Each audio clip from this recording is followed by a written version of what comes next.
PLE and plastic bronchitis. There are several experimental procedures, surgeries for PLE in Fontan patients. Is there a specific procedure, medication, surgery that has been more successful than the others? I understand patient symptoms vary, and this may be a difficult question to give a specific answer.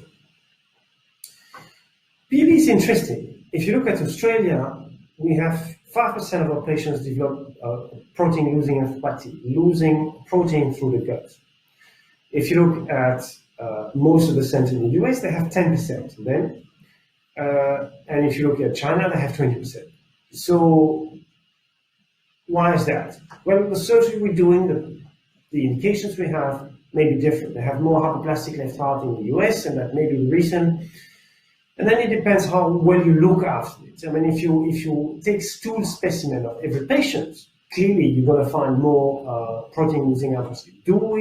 Do we know that all the patients in Australia and New Zealand have the albumin check, which is the marker of the protein content in the blood? Well, I'm not sure we know exactly how many patients have their albumin tested. Medications have changed. Clearly, the outlook when you have PLE. And the patients with PLE nowadays are doing much better than 15 years ago. Oral butenoside has been a major change. So you can have steroids that are enteric coated, so they dissolve only in a small bottle. That seems to be working really well. And yes, you will have a problem, but the problems, with the failing circulations are delayed.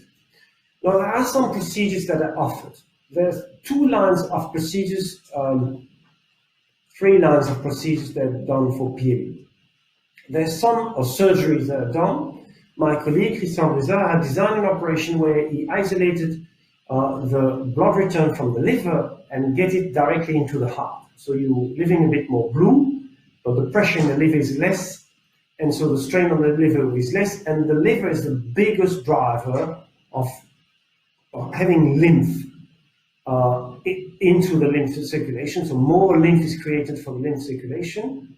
And that's how you get pleural effusions after the Fontan, and that's how you can get PLE as well. And that's how you get plastic bronchitis. So you decrease the production of lymph by decreasing the pressure strain on the liver, and you decrease the PLE. It's a very experimental procedure, and it may very well work. We have to test it. And we've decided to test it for PLE in the children's hospital. There are people in the US who are doing another strategies. They're diverting the vein that drains the blood from the left side of the left arm and the left side of the head directly to the heart, because the thoracic duct, the channels that drains the lymph from the gut, is draining just back to the heart and into this vein. So if you drain that, you decrease the pressure in the vein, you decrease the pressure in the thoracic duct. That seems to be efficient in a few people, and that's the work under investigation. There's one team that has been working a lot in the Fontan circulation and in the lymphatic circulation in particular, is the team of Philadelphia, and they have guys who go with needles through the liver. They find the lymphatic circulation and the connection between the lymph channel draining from the liver into the gut, and they block it. And that seems to be working in some patients. How long does that last? Is that just plugging a little hole that will reopen later? We don't know. All of that is under investigation, but clearly the picture behind PLE has changed in the last decade. And we're getting closer to an answer as to why PLE emerged in some Fontan patients and not in all others. Is there something specific or common denominator that occurs during the patient's initial surgery that may cause PLE to appear later in life? The veil seems to be lifted a little bit on that matter. There's a few things. If you have a higher pressure in your Fontan circuit, you have high pressure in the vein draining the liver, and likely that will generate more lymph production, and you're more at risk of having PLE and other Fontan complications. Today, we have yet not found a correlation between higher pressure in the vein in your Fontan circuit and the risk of having PLE. My belief is that it's because we're not good at measuring venous pressure. My belief is, we do catheter measurements of this venous pressure. We put the patient asleep in a completely different situation that is usually is not exercising, is lying flat, fasted, and then we measure the pressure and we think that this pressure means something. I don't think this pressure is very meaningful. It would be better to measure the pressure, venous pressure during the whole day when they do exercise or in real life situation, which we're not doing. Then the interesting question is, the lymphatic circulation is clearly what has been driving the Fontan circulation and its complication, in particular PLE. And my mentor, Mike Deleval, who invented the lateral tunnel, was saying that to me in 98, 99, close to 20 years ago, and I thought he was talking bollocks, but he may have been absolutely right at the time. The team from Philadelphia now has got very good MRI imaging of the lymphatic circulation.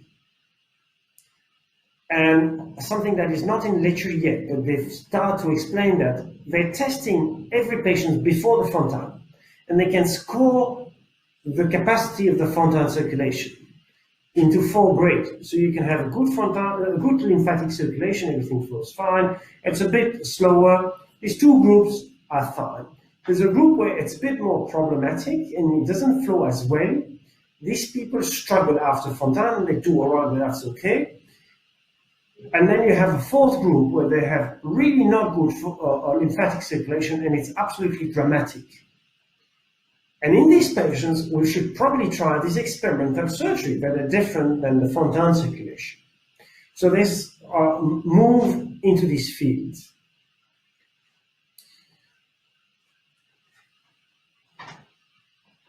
Are we getting closer to an answer as to why plastic bronchitis occurs in some Fontan patients and not others? I think it's exactly linked to the PLE, protein-losing enteropathy.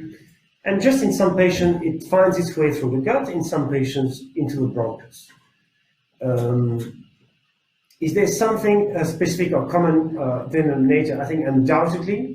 So higher venous pressure, even though we cannot demonstrate it, higher production of lymph by the liver, and maybe a lymphatic circulation that makes you more prone to plastic bronchitis or PLE. Should people be told prior to Fontan surgery that this is a potential risk? Personally, you ask me, I would love to have this MRI of the lymphatic system in every patient before Fontan surgery. That's the work that needs to be done. And I think we should have that conversation. And I'm starting to ask to people when they have a Fontan operation, did you have a kind of thorax before? Because I think these people will be at higher risk to have PLE later.